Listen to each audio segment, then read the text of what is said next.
مرحبا زين الشهور.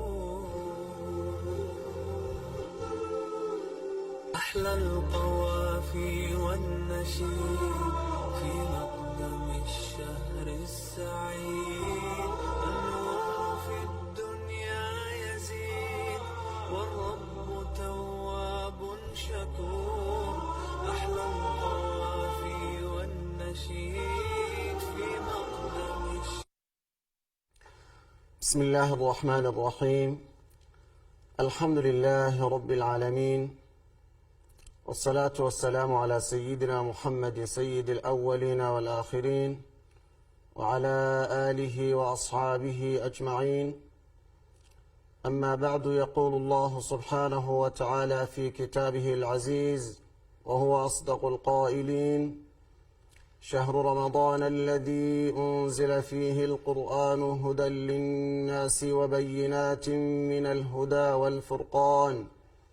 صدق الله العظيم. walaalayaal, sidaynu ognahay waxaynu ku jirnaa bishii barakaysneed ee ramadaan ee allah subxaanahu wa tacaala uu noo geliyo khayraad aada iyo aada u tiro badan. waxaan marka hore allah subxaanahu wa tacaala uga mahadinaynaa gaarsiintii uuna soo gaarsiiyey bishaani ramadaan. marka labaad, waxaan bogaadinaynaa dhammaan muslimiinta meel kastoo ay joogaan bishaani barakaysan khayrkeeda iyo wanaaggeeda. intaa kadib, waa mid ka mida duruusteennii ku saabsaneed bisha ramadaan. cunwaanka darsigeennu ama muxaadaradeennu maanta wuxuu yahay fadlu lqur'aani alkariim wa tilaawatuhu fii ramadaan. aqrinta iyo fadligu uu leeyahay qur-aanka kariimka iyo si gaara bishaani ramadaan in lagu aqriyo. allah subxaanahu wa tacaala bishaani waxa uu noo geliyey khayraad aada iyo aada u tiro badan. allah subxaanahu wa tacaalana uuna siiyey, ilaahayna uu nagu manaystay. waxaa ka mid a inaan qur-aanka aqrintiisa aan badino bishaani ramadaan. muxaadaradeennu waxaynu u qaybinaynaa ilaa 4 qaybood. qaybta ugu horeysa oo aan uga hadli doono fadliga qur-aanka kariimka uu leeyahay. qaybta labaad ee ah fadliga uu leeyahay qur-aanka aqrintiisa ay leedahay guud ahaan haddii ay tahay ramadaan ama ramadaan keyrkii haddii ay tahaba. qaybta saddexaad waxaan uga hadli doonaa ramadaanka in qur-aanka lagu aqriyo si gaara fadliga iyo qiimaha iyo ajirka ay leedahay. qaybta afaraad ee ugu dambeysa waxay noo noqon doontaa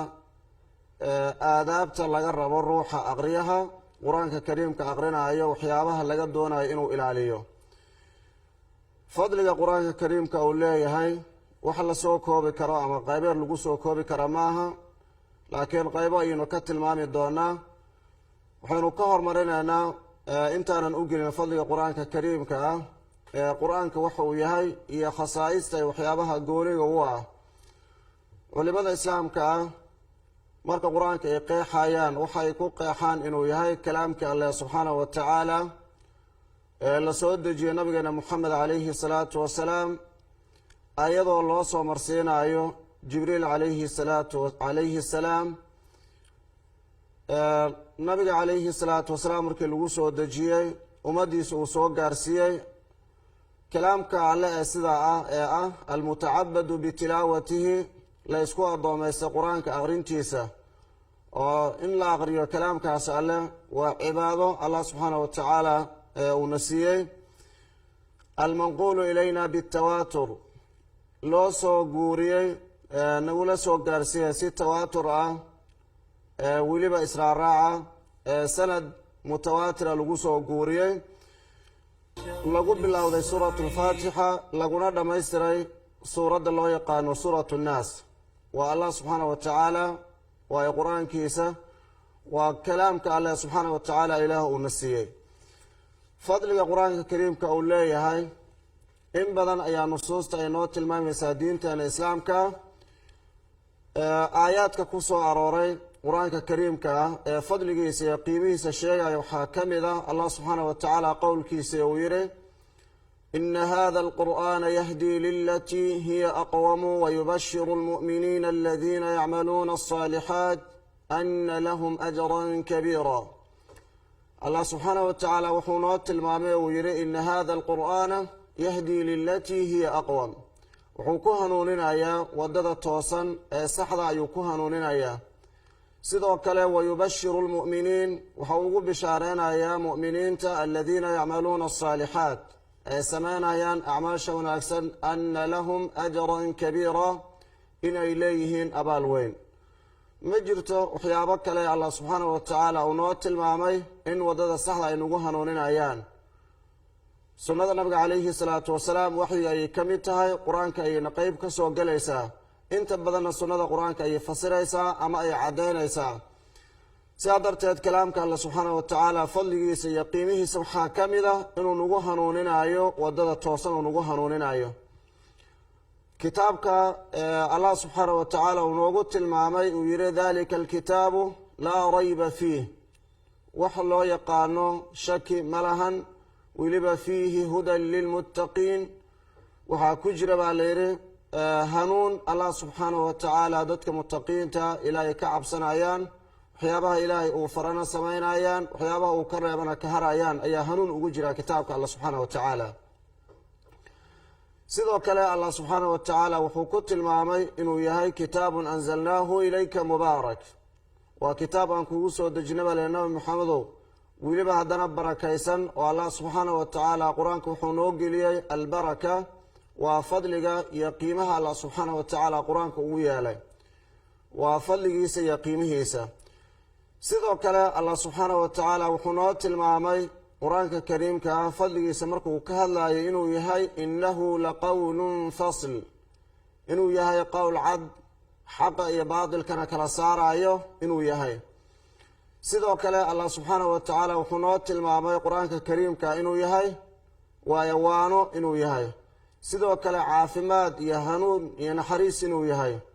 sida allah subxaanahu watacaala buu yidhi yaa ayuha annaasu qad jaaءatkum mawcidaة min rabbikum washifaaء lima fi الsuduur wuxuu dhahay dadu waxaa idin soo gaaray mawcido iyo waana ayaa idin soo gaartay min rabbikum wa shifaaءun sidoo kale dawo iyo caafimaad baa idin soo gaaray lima fi الsuduur waxa laabaha iyo quluubta iyo xabadada ku jiro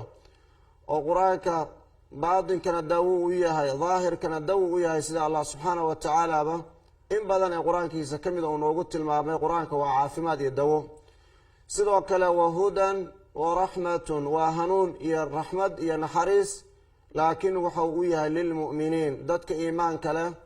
ee allah subxaanahu watacaala iyo dhammaan intii in la rumeeyo ay waajibta rumeeyeen ayuu anfacayaa qur-aanka kariimka dadkaas ayuu waano u yahay allah subxaanahu watacaala waxa uu ku tilmaamay qur-aanka inuu yahay waayo shifaa iyo dawo iyo caafimaad inuu yahay sidoo kale nabigeena calayhi salaatu wasalaam markuu ka hadlayo fadliga qur-aanka uu leeyahay wuxuu tilmaamay inay jiraan dad ilaahay dad loo yaqaano ee nabiga calayhi salaatu wasalaam uu yidhi ina lilaahi ahliina min annaas allah subxaanahu watacaala wuxuu leeyahy ehelo dadka ka mid a saxaabada ayaa waxa ay ku yidhaahdeen rasuulka calayhi salaatu wasalaam man hum yaa rasuula allah rasuul allah kuwaasi waa kuma yay yihiin nabiga calayhi salaatu wasalaam wuxuu yidhi hum ahlu lqur'aani waa dadka qur-aanka saaxiibada u ah qur-aanka ehelka u ah qur-aanka bartay qur-aankana ku dhaqmaayo dadkaas ayaa waxaa loo yaqaanaa ehelka alleh hum ahlu llahi wa khaasatuhu waa ehelka alleh iyo dadka khaasiyada ama gaarka ay wadaayada ee saaxiibada allah subxaanahu watacaala sidoo kale fadliga qur-aanka uu leeyahay waxaa ka mid ah in allah subxaanahu watacaala dadku uu ku kala saarayo qur-aanka dadna qiimo ayuu u yeelayaa dadna qur-aanka sababtiis ayay ku qiimo dhacayaan sida nabigeena calayhi salaatu wasalaam uu noo tilmaamay uu yidhi ina allaha yarfacu bihada alkitaabi aqwaama wayadacu bihi aakhariin allah subxaanahu watacaala kitaabkan wuxuu ku kor yeelayaa dad uu ku sharfaya uu ku qiimo yeelayaa wayadacu bihi aakhariina dad kalena waa uu ku dejinayaa oo sharaftooda iyo qiimahooda ayaa hoos u dhacaysa waxay ku kala duwan yihiin dadka qur-aanka barta kuna dhaqme ku camal fala waa dad aada u qiimo badan sharaf allah subxaanahu watacaala agtiisa kale waa dadka ilaahay ehelkiisa ka mid ah laakiin dadka qur-aanka diido ee aan rumaysnayn ama aan baran dadkaasina waa dadka nabiga calayhi salaatu wasalaam uu noo tilmaamay ilaahay qur-aanka sharaftooda uu ku riday maadaama qur-aankii ay diideen iyagana qiimo dhacaya ku dhacay. guud ahaan marka laga hadlayo fadliga qur-aanka waa sidaa oo waa wax lala meel dhiga ma jiro, waa kalaamkii allah subxaanahu wa tacaala, intaas ayaa qiimo uga filan. sidoo kale qur-aanka sidaa u fadliga badan in la aqriyaana waa fadli iyo qiimo iyo sharaf kale. allah subxaanahu wa tacaala wuxuu noo tilmaamay uu yidhi ina aladiina yatluuna kitaaba allahi waaqaamuu asalaata waanfaquu mima razaqnaahum siran wacalaaniyah yarjuuna tijaaratan lan tabuur. wuxuu yidhi allah subxaanahu wa tacaala kuwa aqrinayo kitaabka alla subxaanahu wa tacaala. hadda aqrinta qur-aanka alle la aqrinayo waxaa la doonayaa in la aqriyo xaqa tilaawatihi, sida qur-aanka uu mudan yahay ee xaqiisa iyo qiimihiisa iyo tajwiidkiisa in lagu aqriyo. ina aladiina yatluuna kitaaba allah, kuwa aqrinayaan kitaabka alle subxaanahu wa tacaala, wa aqaamuu salaa, salaadana oogayaan, wa anfaquu mima razaqnaahum, sidoo kalena wax ka bixinayaan wixii aan siinay, yarjuuna tijaaratan lan tabuur, waxa ay filayaan ama ay rajaynayaan tijaaro iyo ganacsi aan baabi'in. ganacsigu marka la bilaabo midna waa lagu liibaanaa oo ribix iyo faa'iida ayaa laga gaaraa oo ganacsiyo kaleoo badan baa laga abuuraa, midna waa lagu khasaaraa. allah subxaanahu wa tacaala wuxuu noo tilmaamay dadka qur-aanka aqrinahayaan, salaadana oogayaan, wixii aan siinana wax uun ka mida bixinayaan ee allah subxaanahu wa tacaala ganacsigu kula jiro, waxay filayaan tijaaratan lan tabuur, waxay rajaynayaan tijaaro aan baabi'in oo aan halaagsamin, koror iyo ziyaado mooye nuqsaan ma lahan. waa fadliga alleh ee qur-aanka aqrintiisa laga helayo allah subxaanahu wa tacaala uu siiye. sidoo kale qur-aanka kariimka ah xikmadda loo aqrinayo allah subxaanahu wa tacaala waa uu noo tilmaamay, wuxuu yidhi waa kitaabun anzalnaahu ilayka mubaarakun liyadabbaruu aayaatihi waliyatadakara ulul albaab. waa kitaab aynu soo dejinay nabi maxamed calayhi salaatu wasalaam aan kuu soo dejinay, ummadaada inaad gaarsiiso ay ku dhaqmaana loo soo dejiyey, liyadabbaruu aayaatihi, si ay u fiiriyaan, waa kitaab barakaysan, si ay ugu tadabburaan ay u fiiriyaan kitaabka allah subxaanahu wa tacaala aayaadkiisa inay fiiriyaan, waliyatadakara ulul albaab, caqliyada dadka u saaxiibka ah ee caqliga lehna in dadkaasi ay ku waansamaan ayaa allah subxaanahu wa tacaala ugu talagalay. sidoo kale qur-aanka aqrintiisu waxaa lagu gaarayaa ama ha noqoto ramadaan ama keyrkii ha noqotee maraatib sare ayaa lagu gaarayaa. nabigeyna calayhi salaatu wasalaam waxaa laga wariyey xadiidkii uu warinaya abuu umaamata albaahili ee uu yihi nabiga calayhi salaatu wasalaam ayaan ka maqlay isagoo dhahayo iqra'u lqur'aana fa inahu ya'tii yowma alqiyaamati shafiican liasxaabih. waxaad aqrisaan buu dhahay nabiga calayhi salaatu wasalaam qur-aanka kariimka ha la aqriyo. aqrintaasi qur-aanka aada aqrinaysaan maalinta qiyaamaha qur-aanka wuu imaanayaa shafiican liasxaabihi, isagoo u shafeecayo erga u ah asxaabtiisa. asxaabulqur'aan waa dadka qur-aanka barta, qur-aankana ku dhaqma, sidaana qur-aanka allah subxaanahu wa tacaala mar waliba saaxiibada la dadkaas ayaa allah subxaanahu wa tacaala maalinta qiyaamaha waayo qur-aanku u shafeecaya. sidoo kale nabigeena calayhi salaatu wasalaam wuxuu noo tilmaamay maalinta qiyaamaha marka la gaaro in allah subxaanahu wa tacaala qur-aanka kariimka dadkii aqrin jiray ee adduunka ku aqri jiray loo dhahayo ruuxa saaxibulqur-aanka qur-aanka aqri, sidoo kale waxaad koraysaa darajaadka jannada, waratil kamaa kunta turatilu fi dunya, qur-aankana kala dhigdhig oo qur-aanka xasili oo tajwiidi kamaa kunta turatilu fi dunya, sida qur-aanka adduunka aad ugu tartiibin jirtay ama aad ugu xasilin jirtay. nabiga calayhi salaatu wasalaam wuxuu sii raaciyey fa ina manzilataka cinda aakhiri aayatin taqra'uhaa, mansiladaada iyo darajadaada iyo booskaaga waxa ay joogtaa ama ay tegi doontaa aayadda ugu dambayso marka aada dhammayso. halkaas ayaa allah subxaanahu wa tacaala uu booskaaga iyo jannada aad ka degayso uu yahay. sidaa darteed sida loo kala qur-aan badan yahay, qur-aankana loogu kala dhow yahay saaxiibada qur-aanka loogu kala dhow yahay saaxiibtinimada qur-aanka ayaa allah subxaanahu wa tacaala waxa uu ku kala sarraysiinaya dadka ahlu jannaha jannada marka ay gelayaan oo ruux waliba kii juz yaqaanana juskiisa ayuu aqrinayaa markii uu ka dhammaado ayuu degayaa kii jallaad yaqaano kii rubac yaqaano kii sidaasoo kale kala bar yaqaano kii dhammaan yaqaano qof waliba intii qur-aanka uu ka yaqaano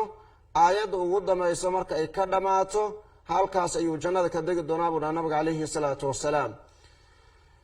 sidoo kale qur-aanka aqrintiisu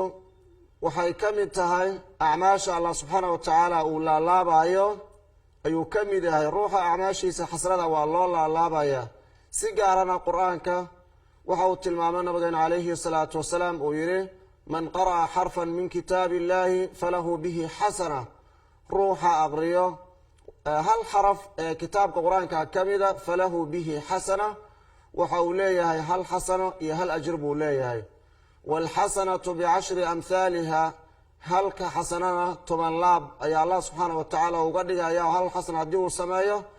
isagoo 10 jeer sameeyo oo kale ayaa allah subxaana wa tacaala uu ku abaalmarinaya nabiga calayhi salaatu wasalaam waxa uu sii raaciyey isagoo dareensiinayo saxaabadiisa iyo dhammaan intii ka dambayso saxaabadii dadka muslimiinta ee mu'miniinta ka mid ah halka xaraf inaan loola jeedin kelimada nabiga calayhi salaatu wasalaam wuxuu yidhi laa aquulu alif laam miim xarfun alif laam miim waa hal xarf ma dhahaya buu dhahay walaakin alifun xarfun wa laamun xarfun wa miimun xarfun laamkana waa alifka waa xaraf laamta waa xaraf miimtana waa xaraf mid kasta ayaa allah subxaana wa tacaala wuxuu ka siinayaa 10 laab ayuu ka siinayaa sidaynu ognahay halka safaa qur-aanka ka mid ah waxaa ku jiro intaasoo kelimo ayaa ku jirto ilaa waxaa lagu tilmaamaa inay tahay ilaa 45 kelimo ilaa 48 36 meelaha in qur-aanka kariimka halka safada intaasoo kelimo ay ku jirto kelimo kastaana ay ka kooban tahay intaasoo xaraf ay ka kooban tahay halka xarafna allah subxaana wa tacaala wuxuu ku abaalmarinayaa 10 ayuu ku abaalmarinayaa waa meesha ugu yar ee qofka ikhlaaskiisa iyo uu la eg yahay inta qur-aanka kariimka uu aqrinaayo ama ay la eg tahay laakiin haddii qofka ikhlaaskiisa iyo camalkaasi saalixa ah sida uu jecel yahay ay zaa'id tahay allah subxaana wa tacaala abaalmarintu iyo laalaabitaanku waa u badinayaa ilaa 700 dacfin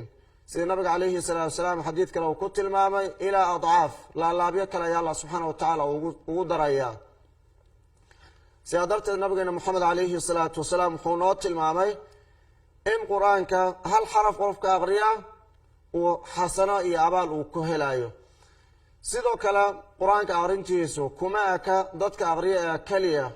laakiin waxay gaaraysaa aqrinta qur-aanka kariimka ah waalidkii aqriyaha dhalay wuu gaarayaa sida nabigeena moxamed calayhi salaatu wasalaam uu noo tilmaamay ou yidhi ruuxii qur-aanka aqriyo man qara'a alqur'aana wa camila bima fiihi ruuxii qur-aanka aqriyo kuna camal falo qur-aanka kariimka waxaa ku jiro albasa allahu waalidayhi ilaahay subxaana wa tacaala waxa uu u xirayaa taajan labadiisa waalid taaj buu u gelinayaa yowma alqiyaamati maalinta qiyaamada nabigu wuxuu sii raaciyey dawuhu axsanu min dawi shamsi taajka loo gelinaayo ee dadka kale looga aqoonsanayo iftiinkiisu wuxuu ka badan yahay ama uu ka iftiin badan yahay min dawi shamsi qoraxda iftiinkeeda ee hadda aadan fiiri karin xilliga ay low kaanat iddunya waaya fii buyuuti dunya low kaanat fiikum guryaha adduunyada markay joogto buu dhaha nabiga calayhi salaatu wasalaam weliba qoraxda ay jirto daruurna aysan jirin iftiinkeeda zaa'idka ah ee aadan fiiri karin taajkaas ayaa ka ifid badan nabiga calayhi salaatu wasalaam waxa uu yidhi famaa dannukum bialadii camila bihada waa maxay maladiinnu ama aada u malaynaysaan ruuxa ku dhaqmo ee qur-aankii isaga ku camal falay ee qur-aanka aqriye maxaad u malaynaysaa haddii waalidkiisu abaalmarintaasi weyn iyo taajka wale maxaad u malaynaysaan waa istifaam tafkiimi ah ama weyneyn ah aada loola yaabo sidaa darteed qur-aanka aqrintiisu haddii ay tahay bisha ramadaan iyo keyrkeedba waxay leedahay fadli aada u badan in mar waliba qur-aanka la aqriyo lana ilaaliyo ruuxana uu lahaado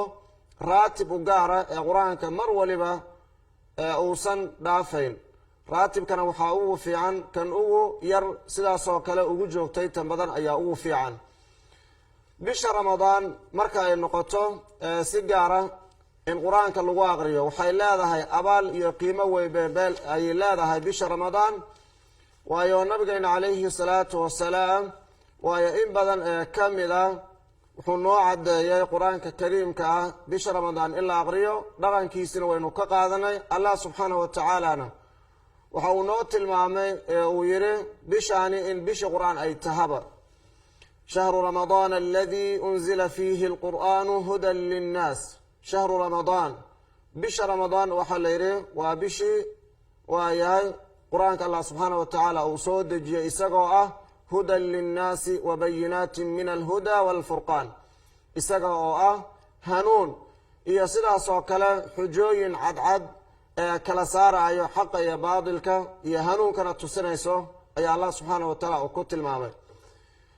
allah subxaanahu wa tacaala bishan ramadaan ayuu u doortay bilaha kalena uu uga doortay in allah subxaanahu wa tacaala qur-aanka uu soo dejiyey bishaana uu dhexgeliyey taa waxayna tusinaysaa bisha ramadaan marka ay bilato ama waayo la gaaro in qur-aanka si gooniya loo ilaaliyo maadaama allah subxaana wa tacaala bishaan qur-aanku uu doortay in si gaara bishaan qur-aanka loogu ilaaliyo ayaa la doonayaa allah subxaana wa tacaala wuxuu tilmaamay in bishani ramadaanka qur-aanka uu soo dejiyey shahru ramadaan aladii unzila fiihi alqur'aan aayad kalena waxay noo tilmaantay uu yidhi inaa anzalnaahu fii laylatin mubaaraka waxaynu soo dejinay qur-aanka habeen barakaysan ayaynu soo dejinay habeenkaasi barakaysan culimmada waxay ku fasiraan iyagoo aayaad kale ee qur-aanka ku jira ku fasiraayo in ay tahay leylatu lqadriga sida allaba uu yidhi inaa anzalnaahu fii laylati alqadr waxaynu soo dejinay qur-aanka habeenka leylatu lqadriga ayaynu soo dejinay nabiga calayhi salaatu wasalaam alle wuxuu ku yidhi khidaabu nabiyi khidaabun liummatihina weeyo khidaabka nabiga lala khidaabayo ummadiisa waa lala khidaabayaahe wamaa adraaka maa laylatu lqadri maxaa ku ogeysiiyey habeenka leylatulqadriga waxa uu yahay iyo qiimihiisa maxaad ka ogtaha lagu dhaha nabiga calayhi salaatu wasalaam annagana sidaas ayaa noola weydiinahayaa laylatu lqadri khayrun min alfi shahr leylatu lqadriga waa habeen ka khayr badan 1,000 bilood culimmadana ay ku sheegeen 80 sano iyo dhowr bilood iyo sidaas oo kale maalmo inay la jiraan ee allah subxaana wa tacaala uu ku tilmaamay ruuxa cimrigiisu 80 inuusan gaarin ayay u badan tahay waayo nabigeena calayhi salaatu wasalaam wuxuu yidhi ummadeydu waxaa lagu shafayaa maa bayna 60 wa 70 70 iyo 60 wixii u dhexeeyo ayaa ajashooda ay u badan tahay sidaa darteed haddii habeenka allah subxaana wa tacaala uu ku waafajiyo adigoo camalkaasi wanaagsan samaynayo 80 sano adigoo shaqeeyey ajirkoodii ayaa lagu qorayaa iyo ka badan waayo nabiga calayhi salaatu wasalaam waayahay waxa uu tilmaamay in habeenkaasi si gaara loogu dadaalo allah subxaana wa tacaalana uu horey noogu tilmaamay uu yihi khayrun min alfi shahr nabiga calayhi salaatu wasalaamna sidaas ayuu samayn jiray habeenkaasi aadka u khayr badan ayaa nabigeena calayhi salaatu wasalaam unoo tilmaamay allah subxaana wa tacaalana uu yihi qur-aanka ayaan soo dejiyey habeenka leylatulqadriga ayaa la soo dejiyey sidaynu ognahay ama meelaha qaar ay noo tilmaamayaan dhammaan kutubta allah subxaana wa tacaala xaggiisa laga soo dejiyey guud ahaan bisha ramadaan ayaa la soo dejiyey qaar bilowgeed ayaa la soo dejiyey qaarna qaybaha dhexe ayaa la soo dejiyey qaybna waxaa la soo dejiyey qaybaha dambe ayaa lagu soo dejiyey sidaa darteed nabiga calayhi salaatu wasalaam bishani ramadaan wuxuu samayn jiray in qur-aanka uu aada u aqrinaayo ugu dadaalayo sadaqadana uu aada u bixinayo nabiga calayhi salaatu wasalaam waxaa u imaan jiray sayid jibriil markuu u yimaadana nabiga calayhi salaatu wasalaam qur-aankay isla aqri jireen wa kaana yatalaqaahu aw yalqaahu kula leyla min ramadaan habeen kasta ee bisha ramadaan ka mid ah ayaa nabiga calayhi salaatu wasalaam jibriil u imaan jiray qur-aankana isla aqrin jireen qur-aanka aqrintiisu in la badiyo waa sunno bishani ramadaan haddii ay tahay salaad iyo keyrkeed intaba in lagu badiyo oo haddii ay tahay salaadaha taraawiixda iyo qiyaamuleylka iyo dhammaan tahajudka in lagu badiyo qur-aanka aqrintiisa in la badiyo maadaama bishaani bishii qur-aanka ay tahay nabiga calayhi salaatu wasalaamna waa uu samayn jiray oo qur-aanka aqrintiisa aada buu u badin jiray nabiga calayhi salaatu wasalaam waxaa la yidhi kaana anabiyu sala allahu calayhi wasalama yutiilu alqiraa'a aarinta wuu dheerayn jiray fii ramadaan bisha ramadaanka habeenka marka la gaaro in ka badan bilaha kale intuu qirada dheereenaayo ka badan uu dheerayn jiray tusaale waxaa noogu filan xadiidkii xudayfatu bnulyamaan uu warinayay ee uu yidhi habeen habeenada ka mid ayaa nabiga calayhi salaatu wasalaam waay aan la tukada buu dhahay salaadii qiyaamuleylka ayaan la tukaday nabiga calayhi salaatu wasalaam wuxuu yidhi wuxuu bilaabay suuratu lbaqara markii uu dhammeeyey kadib haddana suuratu nnisaa ayuu bilaabay kadibna aali cimraan tartiibkaas ay waagii hore usoo degeen ama sida ayay isugu xigeen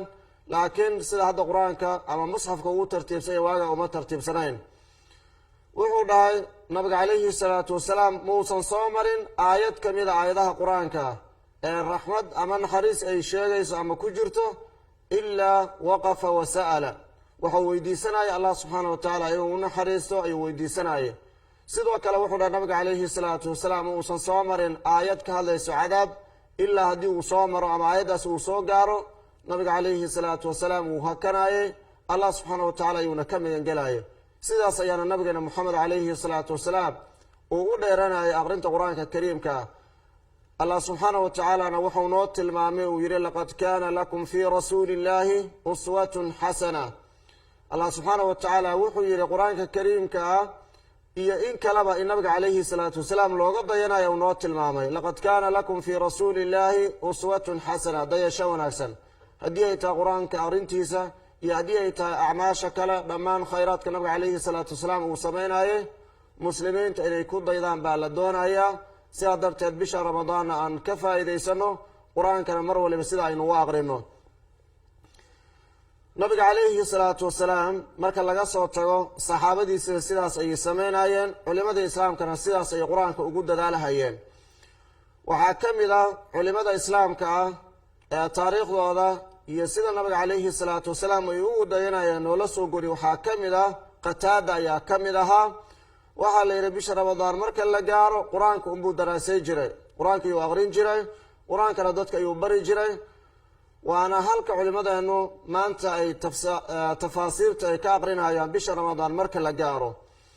sidoo kale alimaamu zuhri imaamka la yidhaahdo ee taabicigii weynaa ahaa waxaa la yidhi